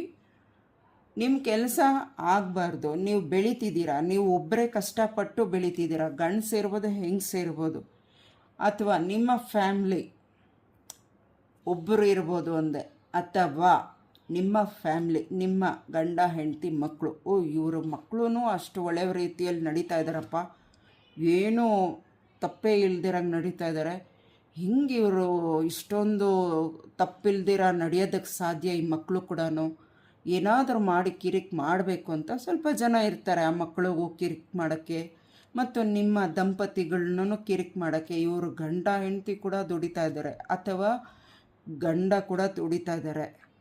ಮನೆಯಲ್ಲಿ ಗೃಹಿಣಿ ಮನೇನ ಮಕ್ಕಳನ್ನ ನೋಡಿಕೊಂಡು ಚೆನ್ನಾಗಿದ್ದಾಳೆ, ಅಕ್ಕಪಕ್ಕ ಯಾವುದೇ ಥರ ಮಿಸ್ಟೇಕ್ ಆಗದಿರಂಗೆ ಮೈಂಟೈನ್ ಮಾಡ್ತಿದ್ದಾರೆ ಅಂತ ಇಟ್ಕೊಳ್ಳಿ. ಅಲ್ಲಿ ಕೂಡ ಬರುತ್ತೆ ಹೊಟ್ಟೆ ಕಿಚ್ಚು. ಅಥವಾ ನೀವೊಂದು ಕೆಲಸದಲ್ಲಿ ಪ್ರಮೋಷನ್ ಸಿಗುತ್ತೆ. ಪ್ರಮೋಷನ್ ಸಿಕ್ಕಿದಾಗ ಆಫೀಸುಗಳಲ್ಲಿ ನೀವು ಎಲ್ಲೆಲ್ಲಿ ಕೆಲಸಗಳು ಮಾಡ್ತಿದ್ದೀರೋ ಅಥವಾ ದುಡಿತಿದ್ದೀರೋ, ಅಥವಾ ಆಫೀಸು ಒಂದು ಫ್ಯಾಕ್ಟ್ರಿಯಲ್ಲಾಗಲಿ, ಇಲ್ಲ ಒಬ್ಬರ ಕೈ ಕೆಳಗಡೆ ಕೆಲಸ ಮಾಡೋದಾಗಲಿ, ಒಂದು ಬಿಸ್ನೆಸ್ ಆಗಲಿ, ನೀವೇನು ಮಾಡ್ತೀರೋ ಅಲ್ಲಿ ನೀವು ಬೆಳೀತಾ ಹೋದಾಗ ನೀವು ಕಷ್ಟಪಡೋದಕ್ಕೆ ಆ ಶ್ರಮದ ಫಲ ದೇವರು ಆಶೀರ್ವಾದ ಕೊಡೋದು. ಆದರೆ ಅವರು ಅದನ್ನು ಯೋಚನೆ ಮಾಡ್ದಿರಾ ಕೆಟ್ಟ ಯೋಚನೆಗಳು, ಕೆಟ್ಟ ಆಲೋಚನೆಗಳು ಇರೋಂಥವ್ರು, ಅವ್ರಿಗೇನು ಬೇರೆ ಎಕ್ಸ್ಟ್ರಾ ಕೆಲಸ ಇರಲ್ವಲ್ಲ, ಅದರಿಂದ ಹಾಳು ಮಾಡೋಕ್ಕೆ ನೋಡ್ತಾರೆ. ಅದನ್ನು ಅವ್ರನ್ನ ಹೆಂಗಾದರೂ ಮಾಡಿ ಅವ್ರ ಹತ್ರ ಇರೋದು ಕಿತ್ಕೋಬೇಕು, ಮೋಸ ಮಾಡಿ ಆದರೂ ಕಿತ್ಕೋಬೇಕು, ಏನಾದರೂ ಸರಿ ಹಾಳಾಗಬೇಕು, ಅವರು ಉದ್ಧಾರ ಆಗಬಾರ್ದು ಅಂತ ಮಾಡೋರು ತುಂಬ ಜನ ಇರ್ತಾರೆ. ಆ ಕಾರಣಕ್ಕೆ ಇಲ್ಲಿ ಒತ್ತಿ ಮತ್ತೆ ಹೇಳಿಸ್ತಾ ಇದ್ದೇನೆ ಆಂಜನೇಯ ಸ್ವಾಮಿ, ನೀವು ಹೊರಗಡೆ ಹೋದಾಗ ಅಕ್ಕಪಕ್ಕ ಮನೆಯಿಂದಾಗಲಿ, ನೀವು ಮಾಡೋ ಕೆಲಸ ಜಾಗದಲ್ಲಾಗಲಿ, ನೀವು ಓಡಾಡೋ ಸ್ಥಳದಲ್ಲಾಗಲಿ, ನೀವು ಎಲ್ಲೇ ನಿಂತಿದ್ರಾಗಲಿ, ಎಲ್ಲೇ ಹೊರಗಡೆ ಕೂತಿದ್ರಾಗಲಿ, ಯಾರ ಹತ್ರನೂ ನಿಷ್ಠರ ಬೇಕಂತಲೇ ಮಾಡೋಕ್ಕೆ ಬರ್ತಾರೆ, ಬೇಕಂತಲೇ ಅವಮಾನ ಮಾಡೋಕ್ಕೆ ಬರ್ತಾರೆ, ಕೆಣಕಕ್ಕೆ ಬರ್ತಾರೆ. ಬಿಡಿ, ಸಾಧ್ಯ ಆದಷ್ಟು ತಾಳ್ಮೆ ವಹಿಸಿ. ಆಗಲಿಲ್ವಾ, ತಾಳ್ಮೆಗೂ ಮಿತಿ ಮೀರಿ ರೇಗ್ಸಕ್ಕೆ ಬಂದ್ರೆ ಖಂಡಿತ ಆವಾಗ ರಿವರ್ಸ್ ಏನೋ ಅಂತ ಅಂದರೆ ಸಾಕು, ಸೈಲೆಂಟ್ ಆಗ್ತಾರೆ. ಆದರೆ ಇಲ್ಲಿ ನಾನು ಹೇಳ್ತಾ ಇರೋದಲ್ಲ, ಇಲ್ಲಿ ಸ್ವಾಮಿ ಹೇಳಿಸ್ತಾ ಇದ್ದಾರೆ, ಮತ್ತೆ 2ನೇ ಬಾರಿ ಕಾರಣ ಎತ್ಕೊಂಡು ಹೇಳಿಸ್ತಾ ಇದ್ದಾರೆ. ಇದು ನಾನು ಹೇಳಿರೋದಲ್ಲ, ಕ್ಷಮೆ. ಇಲ್ಲಿ 6ನೇ ಕಾರ್ಡ್ ಏನಿದೆ ಅಂದರೆ, ಇಲ್ಲೂ ನೋಡಿ ಸೀತಾಮಾತೆ ಬೆಳಕು, ಇಲ್ಲಿ ಮರ, ಅಲ್ಲಿ ಈ ಕಾರ್ಡಲ್ಲಿ ಅಮ್ಮ ಕತ್ಲೆ. ಆದರೆ ಉಂಗುರನ ಕೊಟ್ಟು ಮಾತಾಡ್ತಾ ಇದ್ದಾರೆ ಸೀತಾಮಾತೆನೂ ಆಂಜನೇಯ ಸ್ವಾಮಿ. ಅದೇ ಇಲ್ಲಿ ನೋಡಿ, ಇಲ್ಲಿ ಸುತ್ತು ಕತ್ಲೆ ಇದೆ, ಅವ್ರ ಹತ್ರ ಇಬ್ಬರ ಹತ್ರ ಮಧ್ಯದಲ್ಲಿ ಮಾತ್ರ ಬೆಳಕು ಅಲ್ವಾ. ಆದರೆ ಇಲ್ಲಿ ನೋಡಿ, ಇಲ್ಲಿ ಕಾಣುತ್ತಾ, ಇಲ್ಲಿ ಎಷ್ಟು ಬೆಳಕಿದೆ, ಒಂದು ಮರ, ದೊಡ್ಡ ಮರ, ಇಲ್ಲಿ ನದಿ ಆಯಿತಾ. ಇಲ್ಲಿ ಮುಚ್ಚಿಕೊಂಡು ಒಬ್ಬಳು ರಾಕ್ಷಸನೋ ನೋಡ್ತಾ ಇದ್ದಾರೆ. ಆದ್ರೂ ಆ ನದಿ ಇದೆ, ಮರಗಳಿದೆ, ಬೆಳಕಿದೆ, ಸೂರ್ಯನ ಕಿರಣ ಇದೆ. ಸ್ವಾಮಿ ಅಮ್ಮನ ಹತ್ರ ಆಶೀರ್ವಾದ ತಗೊಂಡು ಅಮ್ಮನಿಗೇನೋ ಕೊಟ್ಟಿದ್ದಾರೆ, ಅಮ್ಮನಿಗೇನೋ ಕೊಡ್ತಾ ಇದ್ದಾರೆ ಸೀತಾಮಾತೆಗೆ. ನೋಡಿ ಎಷ್ಟು ಚೆನ್ನಾಗಿದೆ ಇದು. ಈ ಕಾರ್ಡಿಗೂ ಎಷ್ಟು ವ್ಯತ್ಯಾಸ ಇದೆ. ಬೆಳಕು ಬರ್ತಾ ಇದೆ. 6ನೇ ಕಾರ್ಡು ಯಾರಿಗೆ ಅದೃಷ್ಟಶಾಲಿನೋ ಗೊತ್ತಿಲ್ಲ. ವಿಷಯ ಏನಿದೆ ನೋಡೋಣ ಈಗ. ಶ್ರೀರಾಮ, ಇಲ್ಲಿ ಏನಿದೆ ಅಂದರೆ ಪರಿಶ್ರಮ ಮುಖ್ಯ. ಸೀತಾಮಾತೆನ ಹುಡ್ಕೊಂಡು ಬಂದ ಆಂಜನೇಯ ಸ್ವಾಮಿ ರಾಮ ಕಳಿಸಿದ್ದಾರೆ ಅಂತ. ಆದರೆ ಸೀತಾಮಾತೆ ಆ ಒಂದು ಬಿಡಿಸ್ಕೊಂಬರೋ ಸಮಯ, ಆ ಕಷ್ಟಗಳ ಸಮಯ ಕಳೀತಾ ಬಂದಿದೆ. ಈ ಬೆಳಕಿನ ಅರ್ಥ ಮತ್ತು ಇಲ್ಲಿ ಮೆಸೇಜ್ ಏನಿದೆ ಅಂದರೆ, ಈ ಕಷ್ಟಗಳು ಯಾರಿದ್ದಾರೆ ಅದರಿಂದ ಕತ್ಲೆಯಿಂದ ಬೆಳಕಿಗೆ ಬರ್ತಾ ಇದ್ದಾರೆ, ಒಳ್ಳೆ ಸಮಯ ಬರ್ತಾ ಇದೆ, ಎಲ್ಲ ಒಳ್ಳೇದಾಗೋದ್ರಲ್ಲಿದೆ. ಪ್ರಯತ್ನ ಮಾಡಿದಾಗೆ ಫಲ. ಗುರು ಹಿರಿಯರ ಮಾರ್ಗದರ್ಶನ ತಗೊಳ್ಳಿ. ನಿಮ್ಗೇನಾದರೂ ಸಂದೇಹ ಇದ್ದರೆ ಗುರು ಹಿರಿಯರ, ನಿಮ್ಮ ಆತ್ಮೀಯರು, ಗುರುಗಳಾಗಿರ್ಬೋದು, ನಿಮ್ಮ ಒಳ್ಳೆ ಸ್ನೇಹಿತರಾಗಿರ್ಬೋದು, ಅಥವಾ ನಿಮ್ಮ ತಂದೆ ತಾಯಿ ಆಗಿರ್ಬೋದು, ಅಥವಾ ನಿಮ್ಮ ಮನೆಯಲ್ಲಿ ಹಿರಿಕರು ಯಾರಾದರೂ ತಾತ, ಅಜ್ಜಿ, ದೊಡ್ಡಪ್ಪ, ದೊಡ್ಡಮ್ಮ, ಈ ರೀತಿ ಯಾರಾದರೂ ಹಿರಿಕರು, ಅಣ್ಣ, ತಮ್ಮ, ಅಕ್ಕ, ಈ ರೀತಿ ಯಾರಾದರೂ ಇರ್ತಾರಲ್ಲ, ಮಾವ, ಅತ್ತೆ ಅಂತ, ನಿಮ್ಮ ತುಂಬ ಇಷ್ಟಪಟ್ಟು ಆತ್ಮೀಯತೆ ಬೆಳೆಸ್ಕೊಂಡಿರ್ತೀರಲ್ಲ, ಅವ್ರ ಹತ್ರ ಅನುಭವ ಕೇಳಿ. ನಿಮ್ಮ ಅನುಮಾನಕ್ಕೆ ಅವರು ಹಿಂಗೆ ಮಾಡಿದ್ರೆ ಹಿಂಗೆ ಸರಿ ಹೋಗುತ್ತೆ ಅಂತ ಹೇಳ್ತಾರೆ. ಕೆಲವೊಂದು ತೀರ್ಮಾನಗಳು, ಒಳ್ಳೆ ತೀರ್ಮಾನಗಳು ತಗೊಂಡಾಗ ಆ ಉದ್ದೇಶ ಸರಿ ಇದ್ದಾಗ ದೇವರಿಗೆ ಒಪ್ಪಿಸಿ ಪ್ರಯತ್ನ ಮಾಡೋದರಲ್ಲಿ ಖಂಡಿತ ಗೆಲುವು ಸಿಕ್ಕೇ ಸಿಗುತ್ತೆ. ಆಗಲೇ ಹೇಳ್ದಂಗೆ ಅಡೆತಡೆಗಳು ತುಂಬ ಮಾಡ್ತಾರೆ, ಪ್ರಯತ್ನ ಮಾಡಿ ಫಲ ಸಿಗುತ್ತೆ. ಕಾಪಾಡೋದಕ್ಕೆ ಶ್ರೀರಾಮ ಕಾಯ್ತಾ ಇರ್ತಾನೆ ಅಂತ ಇಲ್ಲಿ ಆಂಜನೇಯ ಹೇಳ್ತಾ ಇದ್ದಾರೆ. ನಿಮ್ಮ ಒಳ್ಳೆತನನ ಕಾಪಾಡಿಕೊಳ್ಳಿ. ಆದಷ್ಟು ಒಳ್ಳೆಯ ಸಮಯಕ್ಕೆ ಬರ್ತಾ ಇರುವಾಗ ಅದನ್ನು ಸ್ವಾಗತಿಸಿ. ನೀವು ಮಂಕು ಬಡ್ದ ಹಾಗೆ ಇರಕ್ಕೆ ಹೋಗಬೇಡಿ. ಇಲ್ಲಿ ನೋಡಿ, ಇಲ್ಲಿ ಯಾರಿದ್ದಾರೆ ಕಾಣಿಸ್ತಿದ್ಯಾ? ಸೀತಾಮಾತೆ ಹತ್ರ ಏನೋ ಕೊಡ್ತಾ ಇದ್ದಾರೆ, ಏನೋ ಈಸ್ಕೊತಾ ಇದ್ದಾರೆ. ಆ ತಾಯಿ ಸೀತಾಮಾತೆ ಅದನ್ನು ನೋಡ್ತಾ ಇದ್ದಾರೆ. ಆಯಿತಾ? ಕಾಣಿಸ್ತಿದ್ಯಾ ಇಲ್ಲಿ? ಹಾಗೆ ಅದನ್ನೇನಾದರೂ ಅಡ್ಡಿಪಡಿಸೋಕ್ಕಿರ್ತಾರೆ. ಅದನ್ನೆಲ್ಲ ತಳ್ಳಿ ಹಾಕಿ ನೀವು ನಿಮ್ಮ ಪ್ರಯತ್ನ ಪೂರ್ತಿ ನಡೆಯುತ್ತೆ, ನನ್ನ ಕೆಲಸಗಳೆಲ್ಲ ಒಳ್ಳೆ ರೀತಿಯಾಗಿ ನಡೆಯುತ್ತೆ ಅನ್ನೋ ನಂಬಿಕೆ ಇಟ್ಟು ಮಾಡಿ.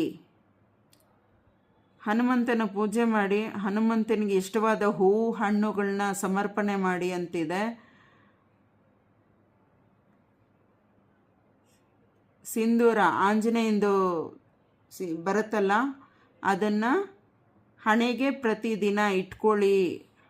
ಕೇಸರಿ ತಿಲಕ ಬರುತ್ತಲ್ಲ ಆಂಜನೇಯನ ಗಿಡದು, ಅದನ್ನು ತಗೊಂಡು ಒಂದು ಡಬ್ಬದಲ್ಲಿ ಶೇಖರಿಸಿ ಇಟ್ಕೊಂಡು ಹಣೆಗೆ ಪ್ರತಿದಿನ ಆಂಜನೇಯನ ತಿಲಕ ಕೇಸರಿ ಏನಿದೆ ಅದನ್ನು ಹಣೆಗೆ ಇಡ್ತಾ ಬನ್ನಿ, ನಿಮ್ಗೆ ಒಳ್ಳೆಯದಾಗತ್ತೆ ಅಂತ ಇಲ್ಲಿ ಹೇಳ್ತಾ ಇದ್ದಾರೆ.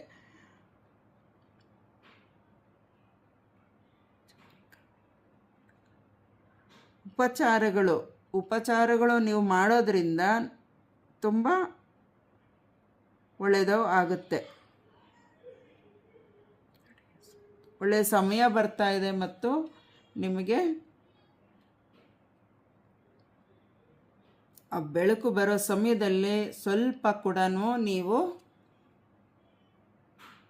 ಒಂದು ಏನು ಹೇಳ್ತಾರೆ, ಸೋಮಾರಿತನ, ಮಂಕು ಬಡಿಸಿದಾಗ ನಾವು ಸೋತು ಹೋಗೋದಕ್ಕೆ ಅವಕಾಶ ನಾವೇ ಕೊಡಬಾರ್ದು ಅಂತ ಅರ್ಥ. ಹಾಗಾಗಿ ಧೈರ್ಯವಾಗಿ, ನನ್ನ ಕೈಲಿ ಆಗಲ್ಲ ಅಂದ್ಕೊಂಡಿದ್ದಾರೆ, ಅದು ಆಗಲ್ಲ. ಹಿಂಸೆ ಕೊಡ್ತಾ ಇರ್ತಾರೆ. ಅದು ಹಿಂಸೆನ ತಡ್ಕೊಂಡು ನನ್ನ ಕೆಲಸ ಈಗ ಏನೋ ಒಳ್ಳೆ ಸೂಚನೆ ಸಿಕ್ಕಿದೆ, ನನ್ನ ಕೆಲಸಕ್ಕೆ ಒಳ್ಳೆ ದಾರಿ ಸಿಕ್ಕಿದೆಯಪ್ಪ, ನಾನು ಅದನ್ನು ಮುಂದುವರಿಸ್ಕೊಂಡು ಹೋಗಲೇಬೇಕು, ಅದೇನೋ ಆಗ್ತೈತೆ, ನನಗೇನೇನೋ ಆಗ್ತಿದೆ ಅಂದ್ಬಿಟ್ಟು ಅಲ್ಲೇ ಇದ್ದರೆ ಅಲ್ಲೇ ಇರ್ತೀವಿ. ಕೆಟ್ಟದ್ದು ಆಗ್ತಾನೇ ಇರುತ್ತೆ. ಕೆಟ್ಟದ್ದು ಖಂಡಿತವಾಗಿ ಮಾಡೋದಕ್ಕೆ ತುಂಬ ಜನ ಇದ್ದಾರೆ, ಇಲ್ಲ ಅಂತಿಲ್ಲ. ಆದರೆ ಅದನ್ನು ತುಂಬ ಒಳ್ಳೆ ರೀತಿಯಾಗಿ ದೇವರು ಆಶೀರ್ವಾದ ಕೊಡ್ತಾ ಇದ್ದಾನೆ. ಅದನ್ನು ಮುಂದುವರಿಸ್ಕೊಂಡು ಅದನ್ನು ನಂಬಿ, ದೇವ್ರನ್ನ ನಂಬಿ ಹೋದರೆ ಖಂಡಿತ ಫಲ ಅಂತಿದೆ. ಇಲ್ಲಿ ತುಂಬ ಇವತ್ತು ವಿಷಯ ಆಂಜನೇಯ ಸ್ವಾಮಿ ಮೆಸೇಜಸ್ಸು ಕೊಟ್ಟರು. ತುಂಬ ಖುಷಿ ಆಗ್ತಿದೆ. ಇವತ್ತು ರಾಕ್ಷಸರಿಂದ ಬಿಡುಗಡೆ ಸಿಗುತ್ತೆ ಕೆಲವರಿಗೆ. ಆದಷ್ಟು ಆಂಜನೇಯನ ತಿಲಕ ಹಣೆಗೆ ಇಟ್ಕೊಳ್ಳಿ, ಪ್ರತಿದಿನ ಇಟ್ಕೊಳ್ಳಿ ಅಂತಿದೆ, ಮರಿಬೇಡಿ. ಕೆಲವರು ನನ್ನ ದೇವಸ್ಥಾನಕ್ಕೆ ಹೋಗಿ ಬಂದೆ, ಕುಂಕುಮ ತಗೋ, ವಿಭೂತಿ ತಗೋ, ಇವು ಇಟ್ಕೋ, ನನ್ನ ದೇವಸ್ಥಾನಕ್ಕೆ ಹೋಗ್ಬಿಟ್ಟು ಬಂದೆ, ಹಂಗೆ ಬಂದೆ, ನಿನಗೋಸ್ಕರನೇ ತಂದೆ, ನಿನಗೋಸ್ಕರ ದೇವಸ್ಥಾನದಲ್ಲಿ ಪ್ರೇಯರ್ ಮಾಡಿ ತೊಗೊಂಬಂದಿದ್ದು, ತಗೋ ಅಂತ ಕೊಡೋಕ್ಕೆ ಬರ್ತಾರೆ. ಹೂವು, ಆಮೇಲೆ ಅದೇ ವಿಭೂತಿ, ಕುಂಕುಮ, ಕೇಸರಿನೂ ಇರ್ಬೋದು. ನೀವೇ ತಗೊಂಡಿರಬೇಕು ಕೇಸರಿನ ನಿಮ್ಮ ಹಣೆಗೆ ಇಟ್ಕೊಳ್ಳೋದಕ್ಕೆ. ನೀವೇ ತಗೊಂಡು ಕೇಸರಿನ ಇಟ್ಕೊಂಡ್ರೆ ಮಾತ್ರ ಅದನ್ನು ಉಪಯೋಗಿಸಿ. ಬೇರೆಯವ್ರು ಯಾರೋ ಕೊಟ್ಟಿದ್ದು, ನಮ್ಮ ಸ್ನೇಹಿತರು ಕೊಟ್ಟರು, ಅಕ್ಕಪಕ್ಕದವ್ರು ಕೊಟ್ಟರು, ಇನ್ನೊಬ್ಬರು ಕೊಟ್ಟರು, ಅದರಲ್ಲಿ ಏನೋ ಮೋಸ ಜಾದು ಇದೆ ಅಂತ ಅರ್ಥ. ಆಯಿತಾ? ತಿನ್ನೋದಾಗಲಿ, ಊಟ ತಿಂಡಿ ಪ್ರಸಾದ ಮತ್ತು ತಿಂಡಿಗಳಾಗಲಿ ಕುಡಿಯೋದಾಗಲಿ ಏನಾದರೂ ಆಗಿರ್ಬೋದು, ಕುಡಿಯೋದು ತಿನ್ನೋದು ಏನಾದರೂ ಆಗಿರ್ಬೋದು, ಅದರಲ್ಲಿ ಏನಾದರೂ ಬೆರೆಸಿ ಕೊಡ್ತಾರೆ. ಅರ್ಥ ಆಯ್ತಾ? ಬೆರೆಸಿ ಕೊಡೋದ್ರಿಂದ ನಿಮಗೆ ಮಂಕು ಬಡಿಯುತ್ತೆ. ಇಲ್ಲಿ ಮಂಕು ಬಡಿಯೋದು ಸುಮಾರು ಅರ್ಥಗಳು ಬರುತ್ತೆ. ಅರ್ಥ ಆಯ್ತಾ? ಒಂದೇ ಥರ ಅಲ್ಲ ಅರ್ಥ, ಸುಮಾರು. ಮಂಕು ಬಡಿಯೋದು ಅಂದರೆ ಎಷ್ಟೋ ವಿಚಾರಗಳಿದೆ. ಎಂತೆಂಥೋ ವಿಚಾರದಲ್ಲಿ ಮಂಕು ಬಡಿಸ್ತಾರೆ. ಅದಕ್ಕೆ ಅದ್ರ ಕಡೆ ಗಮನ ಕೊಡದಿರ ನನ್ನ ಕೆಲಸ ನಾನೇ ಮಾಡಬೇಕು, ಬೇರೆಯವ್ರದ್ದು ಸಹಾಯ ತಗೋಬೇಕು. ದೊಡ್ಡಮ್ಮ ಚಿಕ್ಕಮ್ಮ ಆಗಲೇ ಹೇಳಿದ್ನಲ್ಲ, ಮೆಸೇಜಸ್ ತಗೊಳ್ಳಿ, ನಿಮ್ಮ ಅನುಭವ ತಿಳುವಳಿಕೆ ತಿಳಿಸಿ. ನಾನು ಈ ರೀತಿ ಅಂದ್ಕೊಂಡಿದ್ದೀನಿ, ಅದಕ್ಕೆ ಎಲ್ಲರ ಹತ್ರನೂ ಶೇರ್ ಮಾಡ್ಕೋಬೇಡಿ. ನಿಮಗೆ ಯಾರು ಉತ್ತಮರು, ಇವರು ನನಗೆ ತುಂಬ ಆತ್ಮೀಯರು, ತುಂಬ ಇಷ್ಟವಾದವರು ಇವರು ಅಂತ ನಿಮಗೆ ಪೂರ್ತಿಯಾಗಿ ನಂಬಿರೋರ ಹತ್ರ ಮಾತ್ರ ಅವ್ರ ಹತ್ರ ಮಾತಾಡಿ. ನಿಮ್ಮ ವಿಚಾರಗಳನ್ನು ಎಲ್ಲರ ಹತ್ರನೂ ಶೇರ್ ಮಾಡ್ಕೊಳ್ಳೋದು ಬೇಡ. ಮತ್ತು ಇಲ್ಲಿ ಕೇಸರಿ ತಿಲಕ ಮತ್ತು ಕುಂಕುಮ ವಿಭೂತಿ ಬಗ್ಗೆ ಹೇಳಿದ್ದಾರೆ. ಅದನ್ನು ಯಾರೋ ಏನೋ ಕೊಟ್ಟರು ದಯವಿಟ್ಟು ತಿನ್ನೋದಾಗಲಿ ಕುಡಿಯೋದಾಗಲಿ ಹೂವು ದೇವಸ್ಥಾನದ್ದು ಅಂತೆಲ್ಲ ಏನೇ ಹೇಳಿದ್ರು ದಯವಿಟ್ಟು ಅದನ್ನು ತಗೊಳ್ಳೋದು ನಿಲ್ಲಿಸಿ. ಇದು ಕೆಲವರಿಗೆ ನಡೆದಿದೆ. ಆ ನೆಪದಲ್ಲಿ ಏನೋ ಈ ಬ್ಲ್ಯಾಕ್ ಮ್ಯಾಜಿಕ್ ಮಾಟ ಮಂತ್ರ ಅಂತಾರಲ್ಲ, ಅದರಲ್ಲಿ ವಶೀಕರಣ ಮಾಡಿಕೊಂಡು ದೇವ್ರ ಹೆಸರು ಹೇಳ್ಬಿಟ್ರೆ ಅವಳು ನಂಬಿಡ್ತಾರೆ, ಕೊಟ್ಬಿಟ್ರೆ ತೊಗೊಂಬಿಡ್ತಾರೆ ಅನ್ನೋ ಒಂದು ಮೋಸದ ಬುದ್ಧಿಗಳನ್ನ ಕಲ್ತ್ಕೊಂಡು ದೇವರನ್ನ ಭಯನೂ ಇಲ್ದಿರ ಕಾಟಾಚಾರಕ್ಕೆ ಪೂಜೆ ಮಾಡ್ತಾರೇನೋ ಅಂಥವರೆಲ್ಲ ಗೊತ್ತಿಲ್ಲ ನನಗೆ. ಸೊ ಇಲ್ಲಿ ಇರೋದು ವಿಚಾರನ ನಾನು ತಿಳಿಸ್ತಾ ಇದ್ದೀನಿ. ಇಲ್ಲೇನು ಬಂದಿದೆ ನಮಗೆ ಮೆಸೇಜಸ್ಸು ಬರೀ ಇಷ್ಟೇ ಬರಲ್ಲ ನಮಗೆ. ಈ ಕಾರ್ಡಲ್ಲಿರೋದು ಅಷ್ಟಕ್ಕೆ ನಾವು ಹೇಳಲಿಕ್ಕಾಗಲ್ಲ. ಅಲ್ಲೇನು ಅವರು ನಮಗೆ ಹೇಳಿಸ್ತಾರೆ ಅದನ್ನು ನಾವು ಹೇಳಬೇಕಾಗತ್ತೆ. ಯಾರೇ ಆಗಲಿ ಅನುಮಾನ ಮಾಡೋದು ಬೇಡ ಈ ವಿಚಾರ ಬಗ್ಗೆ. ಹಾಗಾಗಿ ಮೋಡಿ ಮಾಡೋರು ತುಂಬ ಜನ ಇದ್ದಾರೆ. ದಯವಿಟ್ಟು ದೇವ್ರ ಪ್ರಸಾದ ಅಂತ ಹೇಳಿ ಏನೇ ಕೊಡೋಕ್ಕೆ ಬಂದರೂ ತಗೋಬೇಡಿ. ಅದರಲ್ಲಿ ನಿಮಗೆ ವಶೀಕರಣ ಮಾಡಿಕೊಂಡು ನಿಮ್ಮ ಮನೆಗೆ ವಶೀಕರಣ, ನೀವು ಅವರು ಹೇಳ್ದಂಗೆ ನೀವು ಕೇಳೋ ಥರ ಒಂದಾಗುತ್ತೆ. ಎರಡನೇದು, ಅದರಲ್ಲಿ ವಶೀಕರಣ ಅಂದರೆ ನೀವು ಅವ್ರನ್ನ ನೋಡ್ತಾ ಇದ್ರೂ ಮಂತ್ರ ಬಾಯಲ್ಲೇ ಪಟಪಟ ಅಂತ ಹೇಳ್ಕೊಂಡ್ಬಿಡ್ತಾರೆ. ನೀವು ಅವ್ರು ಹೇಳ್ದಂಗೆಲ್ಲ ಕೇಳೋಂಗಾಗತ್ತೆ. ಎರಡನೇದು. ಮೂರನೇದೇನು ಅಂದರೆ ಹಣ್ಣಾಗಿ ಹೂವು ಹಣ್ಣು ಮತ್ತು ಹಣೆಗಿಟ್ಕೊಳ್ಳೋಂಥದ್ದು ಏನೇ ಆಗಿದ್ರೂ ಅದರಲ್ಲಿ ನೀವು ತಗೊಂಡಾಗ ವಶೀಕರಣದ ಜೊತೆಗೆ ನಿಮ್ಮ ಮನೆಗಳಿಗೆ ಆತ್ಮಗಳನ್ನ ಕಳಿಸ್ತಾರೆ ಅನ್ನೋದು ಸುದ್ದಿ ಬಂದಿದೆ. ಆ ರೀತಿಯೂ ನಡೀತಾ ಇದೆ ಅಂತ. ಆದಷ್ಟು ಯಾರು ಎಷ್ಟೇ ಆತ್ಮೀಯರಾಗಿರಲಿ ಕೆಲವೊಂದು ವಿಚಾರದಲ್ಲಿ ಯಾವುದನ್ನು ಬೇಡ ಅಂತ ಹೇಳ್ತಿದ್ದೀವಿ ಅದನ್ನು ಅವಾಯ್ಡ್ ಮಾಡಿ. ಆದಷ್ಟು ನಿಮಗೊಳ್ಳೆಯದು. ಎಲ್ಲರಿಗೂ ಒಳ್ಳೆಯದಾಗಲಿ. ಜಯ ಆಂಜನೇಯ, ಜೈ ಶ್ರೀರಾಮ್.